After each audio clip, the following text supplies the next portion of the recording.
A good Erev Shabbos, everybody. How are you? We're a little bit late in the day, rushing this day, a busy day. And I am here in the beautiful city of Beit Shemesh, Ramat Beit Shemesh, by my good friends, the Kaplans, our former Carmiel neighbors, great tour guide as well. Good friends. We're spending Shabbos here. And had a busy day today. This week's video is dedicated today I was unfortunately at the levaya of my brother-in-law's father, Rabbi Shimon Gedalia ben Rabbi Yaakov Moshe, who was unfortunately nifter, Rabbi Shimon Golding of Manhattan Beach, and it should be Li'ulei Nishmasai, so we had the levaya today. It was a busy day, and so we decided to spend Shabbos over here instead of me schlepping back last night, Thursday night, and then coming back today for the levaya, and then going back Motzei Shabbos for our tours and our busy touring schedule. So Baruch Hashem, B'suras Tovas it should be that I'm coming in here for instead. And also this week I'm missing the bar mitzvah of my dear friend Rabbi Moshe Goldbaum, our Gabbai in the shul, Moshe Bazeltov, the Moshe and Ahuva Goldbaum on the bar mitzvah of Yehuda. Sorry, we're missing it this Shabbos. But you should be zeichet to be megadol l'Torah l'chuppah u'lemaisim tovim. Continue to see nachas as we all see from him every single week. And this week's Shabbos, a short, quick idea that's just mind-blowing. You know, every single Shabbos we start off, Arba'im Shana Akod Bidar. Last week we did it for 2.5 hours in Berdichev. But we start off with the Meraglim, the story of the Meraglim. And if you think about it, we all sing, we get inspired. But if you think about the words, what we're saying is Hashem, for 40 years, he was angry at us, right? V'yaymar am toye levavhem, we're people that don't have understanding. V'hem lo yadu derachai, and we do not know the ways of Hashem. Asher nishbati b'yahapi, I swore in my anger, in my wrath. In every single Shabbos, we start off with the story of the Meraglim, remembering that. And what's its connection to Shabbos? Something that we should think about. After all, we're going to be saying that soon over here, Kabbalah Shabbos. And what is its connection? And I saw such an incredible verb from the Koznitzer Magid. And he says, you know, that the Klal Yisrael is sent into really our first exile, our first national punishment in terms of not being able to come into Eretz Yisrael after this terrible story of the Meraglim. And he said, let's learn out from there, from the first story, our first gullus, so to speak. And the first gullus in the history of mankind is Cain. Cain is na v'nad ba'aretz. Hashem throws Cain out. He's out of the Garden of Eden already, but now he's going to have to wander, just like Klal Yisrael, for 40 years for having killed his brother Hevel. Hevel was a shepherd. Cain was the farmer, and Cain's sacrifice was accepted. Hevel's wasn't. And Cain and Hevel get into this fight in the field, and he's thrown out. And Hashem tells him, you're going to be thrown out, and you're going to wander for the rest of your life. Until the end of Cain's life, he is wandering. And the Koznitzer Magid notes, he goes that there's something very, very connected to this. Why is that the punishment of exile? And it says Hashem tells him afterwards, even the night before, Hashem tells him, don't do this, right? Right, he goes, you should not go ahead. He goes, the Pesach Chatas Raves, right? Lama Charalach, why are you upset, Cain? Imagine the level of holiness. Hashem himself comes to Cain and such precious things. Why are you upset, Cain? So I didn't accept your carbon. Big deal. Get over it. Move on, right? The Chatas is sitting outside your doorway. You know, don't do what's in your mind to do. And it doesn't help. But there's a certain closeness of Hashem. And Hashem says, you know what you've done?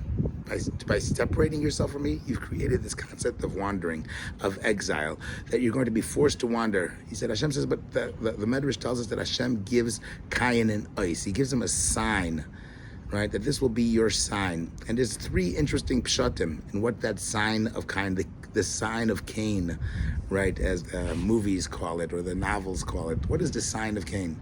Interestingly enough, the first Tana says, Shabbos. The sign of Cain is Shabbos. That on Shabbos, the Koznitzer Magid says, you're not going to have any dinim. You're going to be able to come back home again. The second sign is a kelev, a dog. Strange. He's going to have a dog that's going to go ahead and protect him. You don't have to be scared. The third sign, actually, I mixed up the second and the third. The second sign, there was a keren, a horn, like a unicorn. I don't know that he had some horn growing out of his head. It's kind of strange. It's very strange medrash.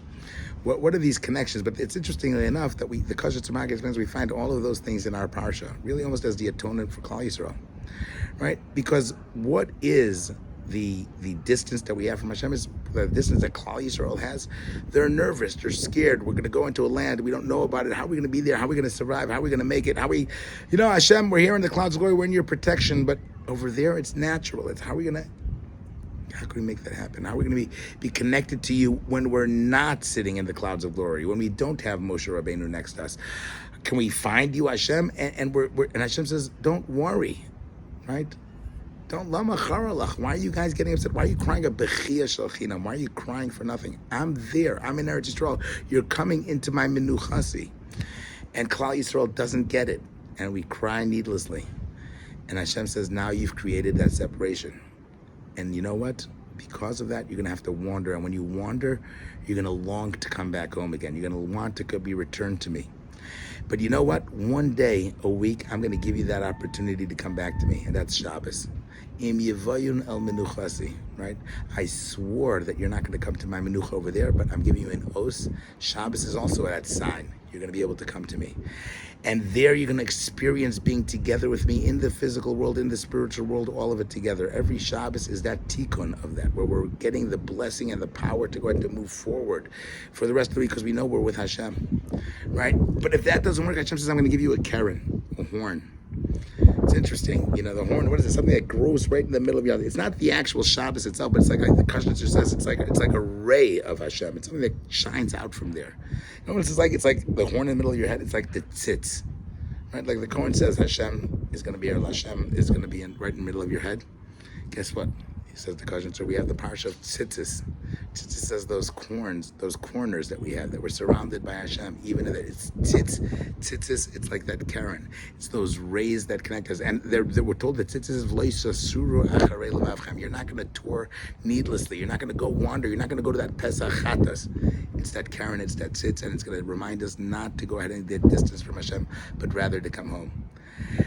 But you know what? If we don't have either of those things, then we have the kelev, the dog. You know what the dog is? He says, the Koznitzer Magid says the dog is those enemies of ours. It's the sitra achra. It's the kalbin. It's the kalbin de chatzifin. Those angry dogs that are scream and bark and going to tell us, you're with Hashem. Don't run away. Klal Yisrael, right after the Chet HaMeraglim, you know who comes out to get them? The Mapilim say, no, we're going to go anyways. We don't listen. We didn't get it. We didn't understand that we have to be in Gullus to appreciate it. So Hashem sent the Kelev, Amalek. Amalek comes and he wipes out the Mapilim. That's the sparking dog that's always going to remind us that we have to return home.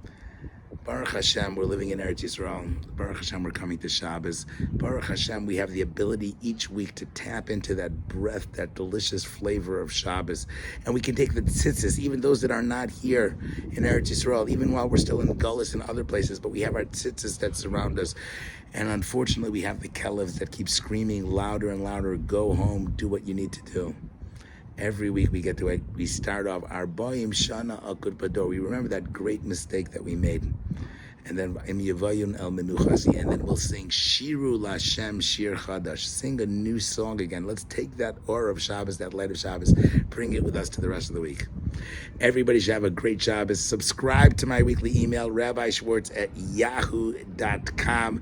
You can sponsor this weekly email and this weekly insights. It goes out to hundreds every single Shabbos. Shabbos, before Shabbos. You can share that inspiration, whether it's a yard site, whether it's a birthday, whether it's a special event, whether it's just Hakar Satov. Partner with us in our Avodas HaKodesh. Have an amazing Shabbos and Eretz Hashem. We should have you all back here in Eretz Yisrael together with us soon. Good Shabbos.